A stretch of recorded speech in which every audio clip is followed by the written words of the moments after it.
Jelang pernikahannya dengan Vena Melinda di Bali pada Maret tahun 2022, Ferry Irawan mendadak kurang sehat. Penyakit lamanya kambuh. Bahkan Vena Melinda dibuatnya panik. Kemarin, lihat, Ferry Irawan kambuh, dan aku panik.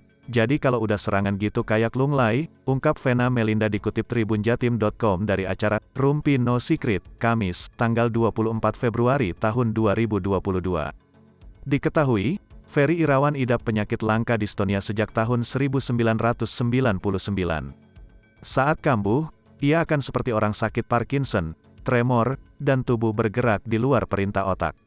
Ferry sampai tak sadarkan diri pada saat itu. Vena Melinda yang panik hanya bisa menghubungi ibunda calon suaminya itu.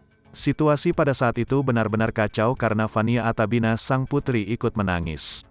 Mendadak gitu, kambuhnya, jadi aku panik aku telepon mamanya, Ferry Irawan, sampai Vania itu nangis, pas di rumahku kan, kejadiannya, terang Vena Melinda.